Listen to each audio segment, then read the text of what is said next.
మహాభారతం గణపతి ద్వారా మహాభారత రచన. మహాభారతం మొదలు. ఫస్ట్ భాగం.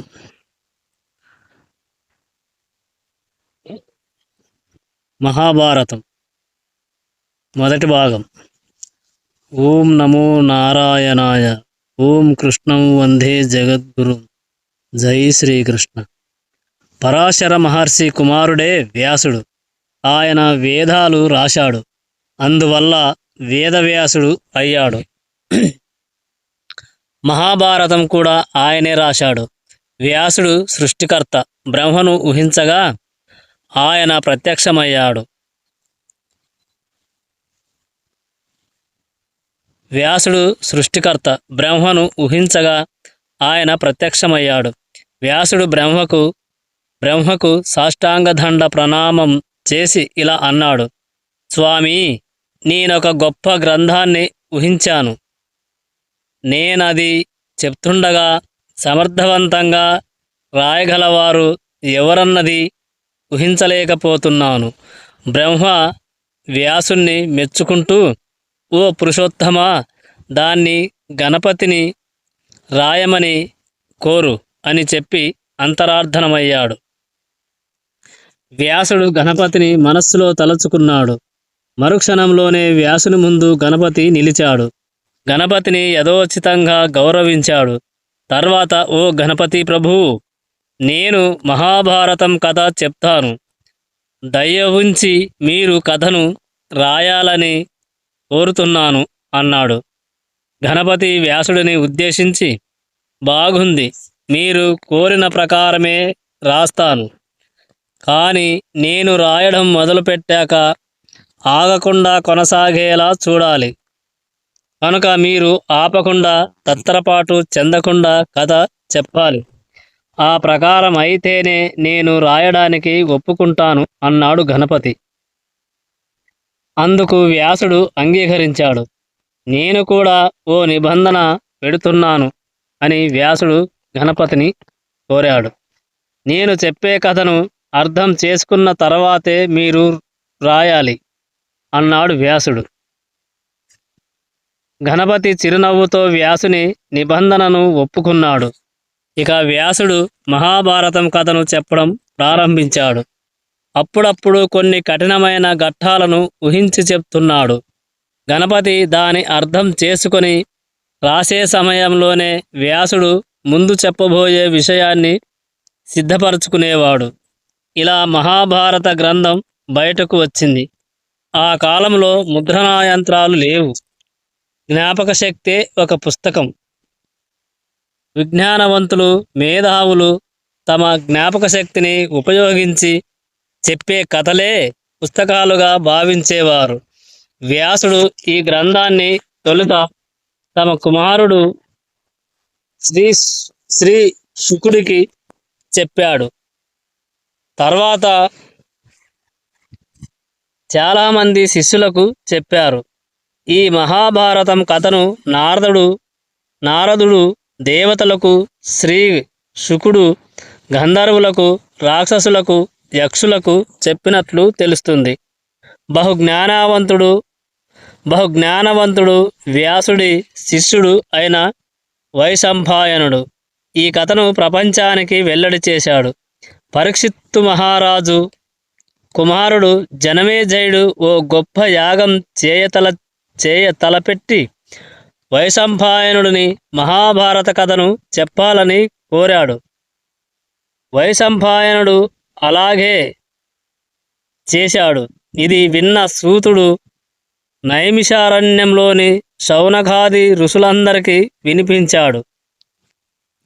సూతుడు శౌనకాది ఋషులతో ఇలా అన్నాడు: మనుషులకు ధర్మం, నీతి, మోక్ష మార్గం కలిగించడానికి మార్గదర్శి వ్యాస మహర్షి రాసిన మహాభారతాన్ని నేను వినడం నా అదృష్టం. ఆ కథను నేను మీ అందరికీ వినిపిస్తాను. ఈ మాట విన్న ఋషులంతా కథ వినడానికి కుతూహలంగా సూతుడి చుట్టూ చేరారు. జనమేజయుడు యజ్ఞం నిర్వహించిన కాలంలో వైశంపాయనుడు భారత పురాణాన్ని అందులోని ఇతిహాసాలను చెప్పినప్పుడు నేను విన్నాను. తర్వాత నేను తీర్థయాత్రలు చేసి పుణ్యక్షేత్రాలు సందర్శించాను. మహాభారత యుద్ధస్థలం కురుక్షేత్రంను కూడా చూశాను. అవి పూర్తయిన తర్వాత నేనిక్కడికి వచ్చాను అని సూతుడు మహాభారత కథను ఇలా చెప్పడం మొదలుపెట్టాడు. మహాభారత కథా సంగ్రామం. శంతను చక్రవర్తి చనిపోయాక చిత్రాంగదుడు హస్తినాపురానికి రాజయ్యాడు. తర్వాత విచిత్రవీర్యుడు రాజయ్యాడు. విచిత్రవీర్యుడికి 2 కుమారులు, ధృతరాష్ట్రుడు, పాండు. పెద్దవాడైన ధృతరాష్ట్రుడు పుట్టుకతోనే అంధుడు కావడం వల్ల తమ్ముడు పాండురాజు సింహాసనం అధిష్ఠించాడు. పాండురాజు తన పరిపాలనా కాలంలో ఓ తప్పు చేసి ప్రాయశ్చిత్తం కోసం తన 2 భార్యలతో కలిసి అడవులకు పోయాడు. అక్కడ చాలా కాలం పాటు జపం తపం చేస్తూ కాలం గడిపాడు. వీరంతా అడవుల్లో ఉన్న కాలంలోనే పాండురాజు భార్యలైన కుంతి, మాద్రి 5గురికి జన్మనిచ్చారు. వీరినే పంచపాండవులు అని పిలిచేవారు. వీరి అరణ్యవాసంలోనే పాండురాజు మరణించాడు. పసివాళ్ళైన ఆ 5గురిని అడవుల్లోనే మునులు పోషించారు. ఈ 5గురిలో పెద్దవాడైన యుధిష్ఠిరుడికి 16 సంవత్సరాలు వచ్చాయి. అప్పుడు మునులు పాండవులను హస్తినాపురం తీసుకొని వెళ్ళి భీముడికి అప్పగించారు. స్వల్పకాలంలోనే పాండవులందరూ వేదాంగాలు, ఇతర విద్యలు, కళల్లో ప్రావీణ్యం సంపాదించారు.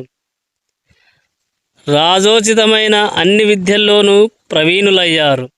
అంధుడైన ధృతరాష్ట్రుడి కుమారులైన కౌరవులకు పాండవుల పట్ల అసూయ, ఓరవలేనితనం ఏర్పడ్డాయి. అందువల్ల కౌరవులు పాండవులు అనేక విధాలుగా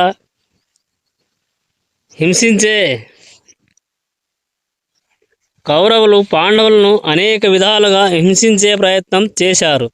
పెద్దయిన భీష్ముడు మధ్యవర్తిగా కురుపాండవుల మధ్య స్పర్ధలు లేకుండా ఓ దారికి తెచ్చాడు. దీని ప్రకారం పాండవులు ఇంద్రప్రస్థం రాజధానిగా, కౌరవులు హస్తినాపురం రాజధానిగా చేసుకుని వారి రాజ్యాలను పాలించుకుంటున్నారు. కొంతకాలం తర్వాత అప్పటి క్షత్రియ నిబంధనలను అనుసరించి కౌరవులకు పాండవులకు మధ్య పాచికల ఆట జరిగింది. కౌరవుల పక్షాన ఆడుతున్న శకుని జూదంలో పాండవ యుధిష్ఠిరుడిని ఓడించాడు. ఈ ఓటమి కారణంగా పాచికల ఆట షరతుల ప్రకారం 13 ఏళ్ల పాటు పాండవులు దేశాన్ని వదిలిపెట్టి వెళ్లాల్సి వచ్చింది. 12 ఏళ్ల పాటు వనవాసం, 7 ఏడాది పాటు అజ్ఞాతవాసం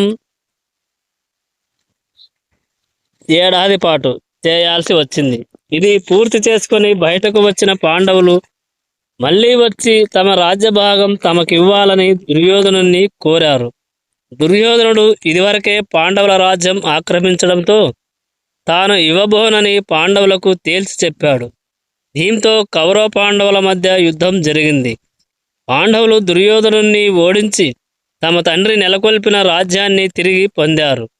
పాండవులు రాజ్యాన్ని 36 సంవత్సరాలు పాలించారు. తర్వాత వారి మనుమడు పరీక్షిత్తుడికి రాజ్యం ఇచ్చేసి నారదుస్తులు ధరించి భార్య ద్రౌపదితో అరణ్యాలకు వెళ్ళిపోయారు. ఇదే మహాభారతం కథ. పురాతన అద్భుత ఇతిహాసాలతో ధర్మ మార్గ ఉపదేశ కథలుగా పాండవుల జీవితంలోని హెచ్చుతగ్గులు వివరించబడ్డాయి. మహాభారతం నిశ్చయంగా లెక్కించ వీలులేని ముత్యాలు, మనులు వంటి మహాసముద్రం వంటిది. ఈ మహాభారతం, రామాయణం కలిసి మన మాతృభూమికి నిరంతరం జలం ఇచ్చే యంత్రంలా ధర్మబోధక అంశాలు, జ్ఞానవృద్ధిని కలుగజేసే అంశాలు మనకు అందిస్తున్నాయి. మహాభారతానికి మూల పురుషుడు శంతన మహారాజు, గంగాదేవి. ఈ గంగాదేవి, శంతన మహారాజు చరిత్రే మహాభారతం. దేవవ్రతుడు 1వ అధ్యాయం. నీవెవరైనా నాకు భార్యవు కాక తప్పదు. గంగాదేవి మానవ శరీరం ధరించి అపురూప లావణ్యంతో ఎదుట నిలబడి ఉండగా ఆమెను చూసి అనురాగ పరవశుడై ఆమెతో శంతన మహారాజు చక్రవర్తి పలికిన పలుకులివి. శంతనుడు చక్రవర్తి ఆమె మీద ప్రేమతో తన రాజ్యాన్ని, ధనాన్ని, తన సర్వస్వాన్ని, ఆఖరికి తన ప్రాణాన్ని కూడా ఆమెకు సమర్పించడానికి సిద్ధపడ్డాడు. ఓ రాజా, నేను నీకు భార్యను అవుతాను. దానికి కొన్ని నియమాలు ఉన్నాయి. నేనెవరినో, ఎక్కడి నుంచి వచ్చానో నువ్వు గాని మరెవరైనా గాని నన్ను ప్రశ్నించకూడదు. మంచి చెడు ఏది చేసినా నీవు నాకు అడ్డు రాకూడదు. ఏ సమయంలోనూ నాపై కోపం రాకూడదు. నాకు అయిష్టమైనదేది నీవు మాట్లాడకూడదు. ఈ నియమాలను తప్పితే తక్షణమే నిన్ను విడిచి వెళ్ళిపోతాను. నీకిది ఇష్టమేనా అని అడిగింది గంగాదేవి.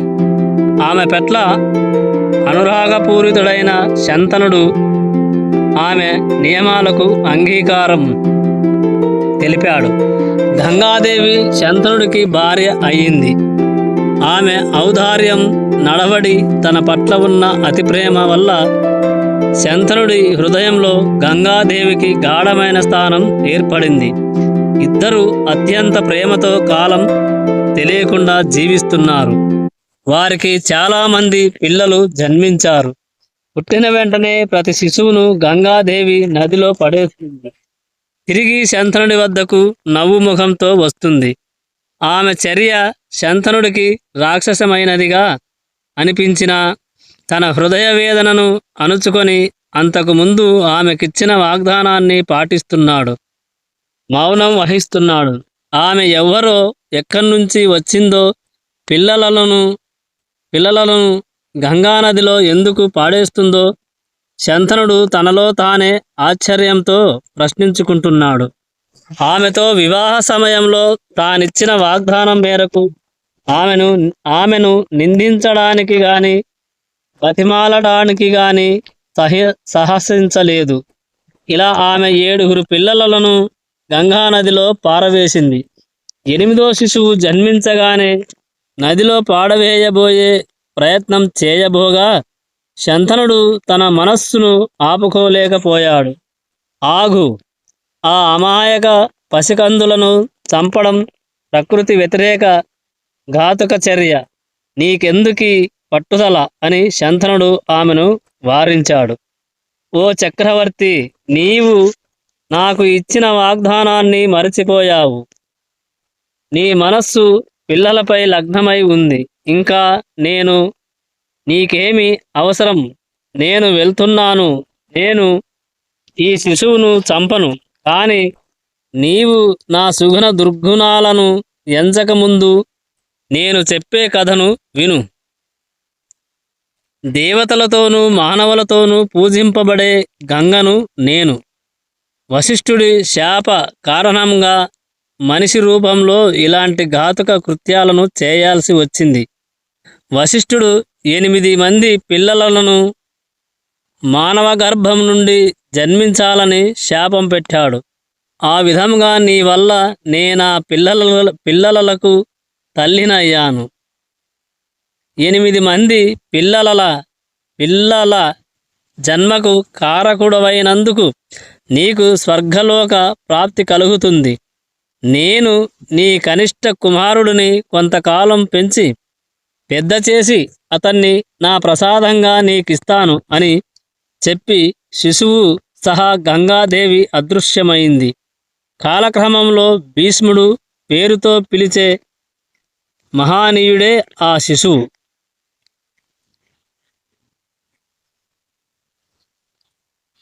శంతనుడు మహా తేజశాలి అయిన యువకుడు. దేవవ్రతుణ్ణి తన హృదయానికి హత్తుకున్నాడు. తరువాత అతన్ని యువరాజుగా నియమించి కిరీటాన్ని పెట్టాడు. ఇలా 4 ఏళ్ళు గడిచాయి. ఓ రోజు శంతనుడు యమునా నది ఒడ్డున ఇలా 4 యమునా నది ఒడ్డున విహరిస్తున్నాడు. ఆ సమయంలో గాలి ఎంతో పరిమళ భరితంగా శరీరానికి హాయి కలిగిస్తుంది. ఈ పరిమళానికి కారణం ఏమై ఉంటుందా అని చుట్టూ చూశాడు. ఆ సువాసన ఓ అందమైన దేవకన్య లాంటి యవ్వన స్త్రీ నుంచి వస్తుందని అనుకున్నాడు. ఆమె శరీరం నుంచి సుగంధ పరిమళం వీచేటట్లుగా ఓ మునీశ్వరుడు ఆమెకు వరమిచ్చాడు. ఆ పరిమళ వాయువులే శంతనుడి శరీరాన్ని తాకాయి. ముక్కు పుటాలను సోకాయి. గంగాదేవి తనను విడిచిపెట్టిన దగ్గర్నుంచి తన ఇంద్రియ ప్రవర్తులను శంతనుడు స్వాధీనంలో ఉంచుకున్నాడు. ఆ పరిమళ భరిత యవ్వన కన్యను చూసిన దగ్గర్నుంచి అతడి ఇంద్రియ ప్రవృత్తులు కట్టలు తెగాయి. ఆమెను పొందాలనే వాంఛ ఆయనలో ఏర్పడింది. ఆమెను తన భార్యగా రావాలని కోరాడు. అందుకామె, నేనో జాలరి యువతిని, ఈ గ్రామ పెద్దే నా తండ్రి. దయచేసి తమరు ఈ వివాహ విషయం నా తండ్రి గారి వద్ద ప్రస్తావించండి. ఆయన అనుమతి తీసుకోండి అన్నది. ఆ మాటలు శంతనుడికి ఎంతో మాధుర్యంగా అనిపించాయి. ఆమె తండ్రి దాశరాజు మంచి బుద్ధి కలవాడు. అతడు శంతనుణ్ణి ఉద్దేశించి, ఈ వయసులో ఉన్న ఇతర కన్యల మాదిరిగానే నా కుమార్తెను కూడా ఎవరికైనా ఇచ్చి వివాహం చేయడంలో సంశయం లేదు. మీ వంటి ప్రభువు ఆమెకు తగినవారు అయినా తమరు ఆమెను వివాహమాడటానికి ముందు నాకొక వాగ్దానం చెయ్యాలి అన్నాడు. దానికి శంతనుడు, కేవలం వాగ్దానమే అయితే చేస్తాను అన్నాడు. యువతి తండ్రి, నా కుమార్తెకు మీకు కలిగే కుమారుడే మీ తరువాత రాజ్యాన్ని పాలించాలి అనే వాగ్దానం చేయాలని కోరాడు. అయితే శంతనుడు ఆ వాగ్దానం చేయలేకపోయాడు. ఎందువలనంటే ఆ విధంగా వాగ్దానం ఇవ్వడం అనేది యువరాజై ఉండి రాజు కాబోయే దైవాంశ సంభూతుడైన దేవవ్రతుని గంగాపుత్రుని వెనుకకు నెట్టినట్లు ఉంటుంది. ఈ మూల్యం చెల్లించి యువతిని వివాహమాడడం సిగ్గుచేటు. తక్షణమే అతడు తాను కోరినది నెరవేరలేదనే విచారంతో హస్తినాపురానికి తిరిగి వచ్చాడు. ఈ విషయం ఇతరులకు తెలియకుండా తనలో తనే మదన పడుతున్నాడు. ఓ రోజున దేవవ్రతుడు తండ్రి శంతనుడిని ఉద్దేశించి, తండ్రి, మీకు కావలసినవన్నీ ఉన్నాయి. ఎందుకు మీరు విచారంగా అస్వస్థతులైనట్లు ఉన్నారు? మీరు ఏదో ఓ రహస్య అంశం గురించి మదన పడుతున్నట్లు అనిపిస్తుంది అన్నాడు. నాయనా, నీవన్నది నిజం. ఎంతో హృదయభారంతో ఆందోళనతో ఉన్నాను. నువ్వు నాకు ఏకైక కుమారుడివి. నువ్వెప్పుడు యుద్ధ సంబంధ కార్యాల్లోనూ శత్రురాజులను జయించడంలోనూ మునిగి ఉంటావు. ఈ ప్రపంచంలో జీవితం బుద్భుతప్రాయం వంటిది. యుద్ధాలు నిరంతరం ఉండేవే. ఏదైనా జరగరాని హాని నీకు జరిగితే మన వంశం అంతరించిపోతుంది.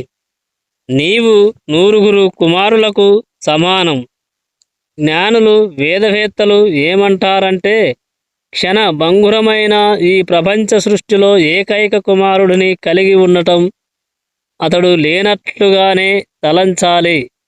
వంశసంతతిని నిలపడానికి ఒక్క ప్రాణిపై ఆధారపడటం సరికాదు. అదీగాక మన వంశవృద్ధి చేయాలనే కోరిక కలిగింది. ఇదే నా విచారానికి కారణం అని శంతనుడు చెప్పాడు. వాస్తవంగా జరిగిన కథను చెప్పడానికి సిగ్గుపడి శంతనుడు డొంకతిరుగుడుగా కుమారుడికి చెప్పాడు. బుద్ధిశాలి అయిన దేవవ్రతుడు తండ్రి మనోవేదనకు ఏదైనా రహస్య కారణం ఉంటుందని ఊహించాడు. తన తండ్రి ఇలా ఉండటానికి కారణమేమై ఉంటుందని రథసారథిని ప్రశ్నించాడు. అతడు యమునా నది ఒడ్డున ఓ జాలరి కుమార్తెను చూసినట్లు చెప్పాడు. దేవవ్రతుడు జాలరి పెద్ద వద్దకు వెళ్ళి ఆయన కుమార్తెను తన తండ్రి శంతనుడికి ఇచ్చి వివాహం చేయవలసిందిగా కోరాడు. జాలరి పెద్ద కూడా చాలా మర్యాదస్తుడే.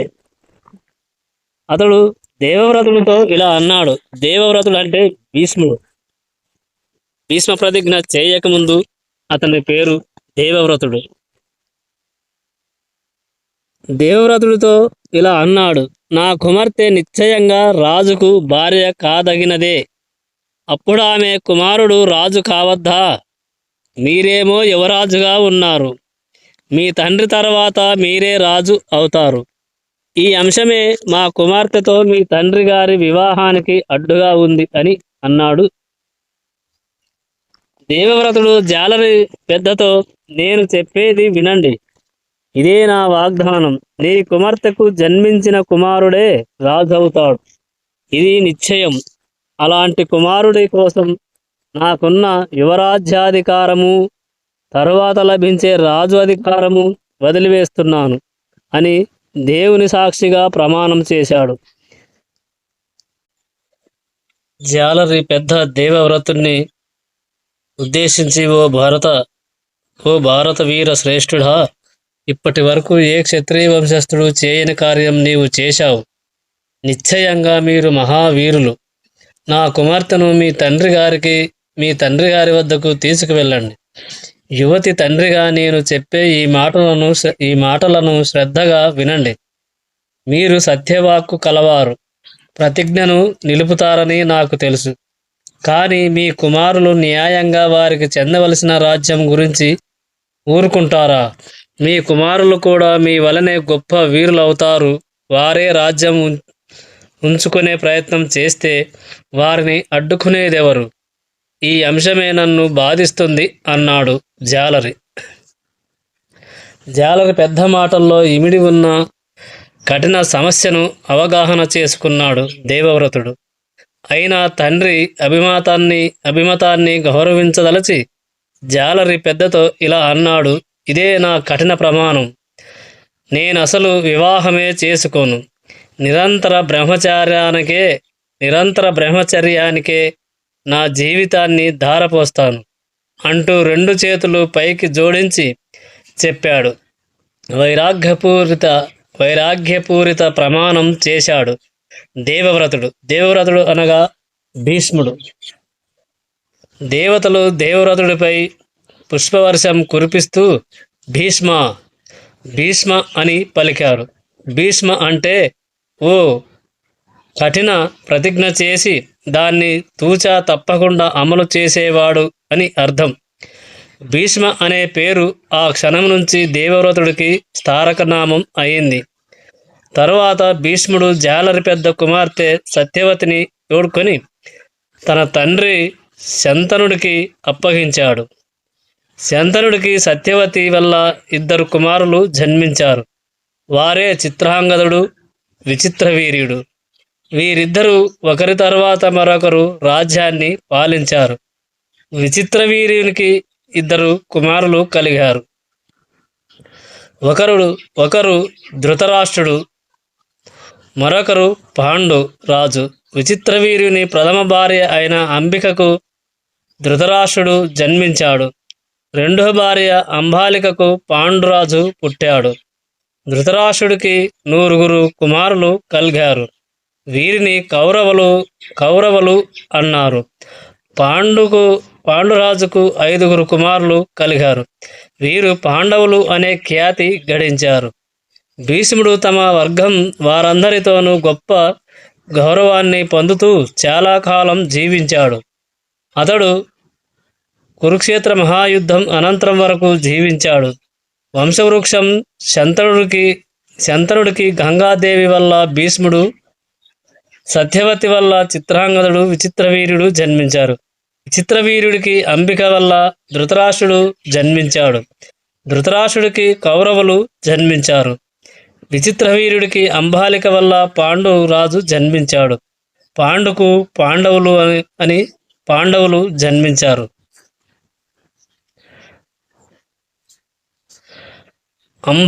అంబిక అంబాలికను అపహరిస్తున్న భీష్ముడు.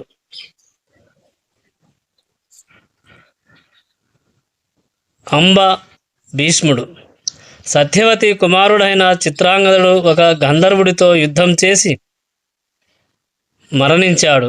అతనికి సంతానం లేదు. అందువల్ల అతని తమ్ముడైన విచిత్రవీర్యుడు రాజయ్యాడు. విచిత్రవీర్యుడు చిన్న వయసువాడు అవడం వల్ల అతని స్థానంలో భీష్ముడు రాజ్యపాలన చేస్తున్నాడు. విచిత్రవీర్యుడు యుక్త వయస్కుడయ్యాక అతడికి వివాహం చేయడానికి తగిన యువతిని అన్వేషించేందుకు భీష్ముడు బయలుదేరాడు. అప్పటిలో కాశీరాజు 3 కుమార్తెలు పురాతన క్షత్రియ లాంఛన ప్రకారం స్వయంవరం పేరుతో వరుడిని ఎన్నుకొనేవారని విని భీష్ముడు తన తమ్ముడికి భార్యలను సంపాదించడానికి అక్కడికి వెళ్ళాడు. కోసల, వంగ, పుండ్ర, కళింగ మొదలైన దేశరాజులు, రాకుమారులు, ఇతర దేశ ప్రధానులు స్వయంవర సభకు వచ్చారు. వారంతా వారికి తగిన క్షత్రియ అలంకారాలతోనూ దుస్తులతోనూ సభలో ఉన్నారు. కాశీరాజు కుమార్తెలు ఎంతో అందమైన వారు, గొప్ప విద్యావంతులు, దేశ విదేశాల్లో ఖ్యాతి గడించిన వారు కావడంతో రాజకుమారుల మధ్య పోటీ కోలాహలంగా ఉంది. క్షత్రియుల్లో భీష్ముడు అత్యుత్తముడు, శ్రేష్ఠుడు అనే పేరు పొందాడు. మొదట్లో రాజులంతా భీష్ముని రాకకు కారణం స్వయంవరోత్సవాన్ని చూడటానికే అనుకున్నారు. కానీ తాను కూడా ఓ భార్య కోసమే వచ్చాడని తెలుసుకొన్న తర్వాత అక్కడి రాజకుమారులందరికీ ధైర్యం సన్నగిల్లింది. వారందరికీ కోపం వచ్చింది. వాస్తవంగా భీష్ముడు తన తమ్ముడి కోసం వధువును అన్వేషించేందుకు వచ్చాడని రాజకుమారులకు తెలియదు. దీంతో భీష్ముడిపై అసూయను పెంచుకున్నారు. ఆయన పట్ల వారు నిందాపూర్వకంగా కూడా మాట్లాడుకుంటున్నారు. భరతాన్వయాన జన్మించిన ఈ జ్ఞాని ఉత్తమ క్షత్రియుడు. తాను ముసలివాడనని ఎరుగడు కాబోలు. తన బ్రహ్మచర్య దీక్షను కూడా మర్చిపోయాడు కాబోలు. ఈ ముసలివాడికి స్వయంవరంతో సంబంధమేమిటి? ఛీ! వరులను ఎన్నుకోవడానికి సభలోకి వచ్చిన కాశీరాజు కుమార్తెలు 3 భీష్ముడి వైపు కన్నెత్తి కూడా చూడలేదు. మరోవైపునకు మొహం పెట్టారు. భీష్ముడికి తీవ్ర ఆగ్రహం వచ్చింది. స్వయంవరానికి వచ్చిన రాజకుమారులను తనతో పోరాడి వీరత్వం చూపాలని అరుస్తూ వారందరినీ వరుసబెట్టి ఓడించాడు. ఆ 3 యువతులను తన రథం పైన హస్తినాపురం తీసుకువెళ్తున్నాడు. కొంత దూరం వెళ్ళాక ఆ 3 యువతుల్లో అంబ అనే ఆమెను ప్రేమించిన సౌబల దేశపు రాజు సాల్వుడు భీష్ముడికి అడ్డుపడ్డాడు. యుద్ధానికి దిగాడు. అంబ కూడా సాల్వుడిని ప్రేమించింది. యుద్ధంలో భీష్ముడి చేతిలో సాల్వుడు ఓడిపోయాడు. భీష్ముడు గురి తప్పని విలుకాడు. రథంలో ఉన్న అంబ భీష్ముడిని వేడుకోగా సాల్వుడిని చంపకుండా వదిలేశాడు. భీష్ముడు హస్తినాపురం చేరాడు. విచిత్రవీర్యునికి వివాహ ప్రయత్నంలో ఉన్నాడు. వివాహానికి ప్రముఖులందరూ వచ్చారు. అంబ భీష్ముడిని అపహాస్యం చేస్తూ, ఓ గంగాపుత్ర, శాస్త్రాలు చదివావు, ధర్మాలన్నీ నీకు తెలుసు. నేను మానసికంగా సౌబలరాజు సాల్వుడిని పతిగా ఇదివరకే వరించాను. నీవు నన్ను ఇక్కడికి బలవంతంగా తీసుకువచ్చావు. ఈ అంశాలను తెలుసుకొని శాస్త్రధర్మాలను అనుసరించి ఏమి చేయాలో అదే చేయి అన్నది. ఆమె మాటల తీవ్రత ఆలోచించిన భీష్ముడు ఆమెను ఉచిత సాయంతో సాల్వుడి వద్దకు పంపాడు. మిగతా 2 యువతలు అంబాలికతో విచిత్రవీర్యునికి వివాహం సానుకూలంగా జరిగింది. అంబ అవధుల్లేని సంతోషంతో సాల్వుడి వద్దకు చేరి జరిగిన కథంతా పూసగుచ్చినట్లు అతడికి చెప్పింది. అలాగే నేను మొదటి నుంచి నిన్నే పతిగా వరించాను. భీష్ముడు నన్ను నీ వద్దకు పంపాడు. శాస్త్రోక్తంగా నీవు నన్ను వివాహమాడాలి అన్నది. భీష్ముడు అందరి మధ్య నన్ను ఓడించి నిన్ను తీసుకొని పోయాడు. అలా నాకు అవమానం జరిగింది కనుక నేను ఇప్పుడు నిన్ను భార్యగా స్వీకరించబోను. భీష్ముడి వద్దకే వెళ్ళు. సాల్వుడు ఆయన ఎలా చెబితే అలాగే చేయి అంటూ అంబను భీష్ముడి వద్దకే పంపేశాడు. అంబ భీష్ముడి వద్దకు వెళ్ళి జరిగినదంతా చెప్పింది. భీష్ముడు విచిత్రవీర్యుడి వద్దకు వెళ్ళి అంబను పెళ్లాడవలసిందిగా కోరాడు. ఎప్పుడో తన హృదయాన్ని ఇతరులకు ఇచ్చిన యువతిని తానెంత మాత్రము వివాహమాడబోనని విచిత్రవీర్యుడు చెప్పాడు. చివరికి అంబ భీష్ముడినే తనను వివాహమాడవలసిందిగా కోరింది. ఆ పరిస్థితుల్లో ఆమెకు మరో మార్గం కనిపించలేదు. అంబ పట్ల భీష్ముడికి ఎంతో సానుభూతి, దయ కలిగాయి. అయినా తన బ్రహ్మచర్య ప్రతిజ్ఞకు భంగం కలిగించలేకపోయాడు. మళ్ళీ విచిత్రవీర్యుడి వద్దకే వెళ్ళి అంబను పెళ్లి చేసుకోవలసిందిగా కోరాడు. అది నిష్ఫలమయ్యింది. చేసేది లేక మరలా ఆమెను సాల్వుడి వద్దకే వెళ్ళి వేడుకోవాలని సూచించాడు. మళ్ళీ సాల్వుడి వద్దకు వెళ్ళడం సిగ్గుచేటని భావించిన అంబ హస్తినాపురంలోనే చాలా సంవత్సరాలు ఉండిపోయింది. ఈ కాలంలో చాలా చిక్కిపోయింది. మరోసారి సాల్వుడి వద్దకు వెళ్ళి తనను వివాహం చేసుకోవాలని కోరింది. సాల్వుడు మళ్ళీ నిరాకరించాడు. అంబకు ఆశాభంగమైంది. తీవ్రంగా కృషించిపోయింది. ఇలా 6 ఏళ్ళు గడిచాయి. ఎంతో అందం, మాధుర్యం, సౌమనస్యం ఉన్న అంబ తన జీవితాన్ని నాశనం చేసిన భీష్ముడిపై తీవ్ర ద్వేషాన్ని పెంచుకుంది. దేశంలోని ప్రతి ఒక్క రాజును కలిసి తనకు జరిగిన అన్యాయం తెలిపి యుద్ధంలో భీష్ముడిని ఓడించి తనకు జరిగిన పరాభవానికి ప్రతీకారం తీర్చాలని కోరింది. మహావీరులు సైతం భీష్ముడి పేరు వినగానే భయపడ్డారు. అంబకు ఎవరు సాయపడలేదు. చివరికి ఆమె ఘోరమైన తపస్సు మొదలుపెట్టింది. శ్రీ సుబ్రహ్మణ్యేశ్వర స్వామిని వేడుకుంది. స్వామి ప్రత్యక్షమై ఎప్పటికీ వాడని పద్మ పూలమాల ఇచ్చి, ఈ దండ ఎవరు ధరిస్తారో వారు భీష్ముడికి శత్రువు అవుతాడు అని అంతరార్థం అయ్యాడు. అంబ ఆ పూలదండను తీసుకొని మరలా ప్రతి రాజకుమారుడి వద్దకు వెళ్ళి ఆ మాల సుబ్రహ్మణ్య స్వామి ప్రసాదించిందని, దానినెవరైనా ధరించి యుద్ధంలో భీష్ముడిని చంపి తన వేదనను పోగొట్టాలని కోరింది. కానీ గతంలో వల్లనే ఏ రాజు భీష్ముడితో తగువు ఇష్టపడలేదు. ఆమెను పంపేశారు. చివరకు ఆమె ద్రుపదరాజు వద్దకు వెళ్ళింది. అతడు భీష్ముడితో విరోధానికి ఒప్పుకోలేదు. ఇక ఆమె ఆ మాలను ద్రుపదుని కోట సింహద్వారానికి వేలాడదీసి అడవులకు వెళ్ళిపోయింది. మార్గంలో కొందరు మునులను దర్శించి వారికి తన కథనంతా వివరించింది. అంబ చరిత్ర విని పరశురాముడు దయతలచి, బిడ్డా, నీకేమి కావాలి? నీకిష్టమైతే నిన్ను వివాహమాడవలసిందిగా సాల్వుడితో చెబుతాను అన్నాడు. అంబ, స్వామి, నాకా కోరిక లేదు. నాకు వివాహం, సంసారం, సౌఖ్యాలపై రోత పుట్టింది. నా జీవితంలో నాకు ఒక్కటే కోరిక మిగిలి ఉంది. భీష్ముడికి ప్రతిక్రియ చేయడమే నేను కోరుకునేది అన్నది. పరశురాముడు ఆమె దీనావస్థను చూసి భీష్ముడిని చంపడమే ఆమె లక్ష్యంగా ఉందని, క్షత్రియులతో తనకున్న వైరాన్ని దృష్టిలో పెట్టుకొని భీష్ముడితో యుద్ధానికి దిగాడు. ఆ యుద్ధం చాలా సంవత్సరాలు జరిగింది. గెలుపు ఓటమి లేక యుద్ధం కొనసాగుతూనే ఉంది. వారిద్దరూ సాటిలేని మేటి బిరుదులు పొందారు. చివరికి పరశురాముడు భీష్ముడి చేతిలో ఓడిపోక తప్పలేదు. పరశురాముడు అంబతో, నేను చేయగలిగిందంతా చేశాను. నేను ఓడిపోయాను కనుక నీవు భీష్ముడినే శరణు కోరు. అదే నీకు నేను చేయగలిగిన సాయం అన్నాడు. అమ్మకు విచారము, ఆగ్రహము కలిగాయి. కేవలం భీష్ముడిపై పగ సాధించాలన్న ఆమె కోరిక ఆమెను జీవింపచేస్తుంది. ఆమె హిమాలయ ప్రాంతానికి వెళ్ళి పరమశివుణ్ణి గురించి ఘోర తపస్సు చేసింది. శివుడు ఆమె ముందు ప్రత్యక్షమై తర్వాత జన్మలో ఆమె భీష్ముణ్ణి చంపుతుంది అని వరమిచ్చాడు. మిగతాది రేపటి వీడియోలో తెలుసుకుందాం. ఓం నమో నారాయణాయ. జై శ్రీకృష్ణాయ. జై శ్రీరామ్.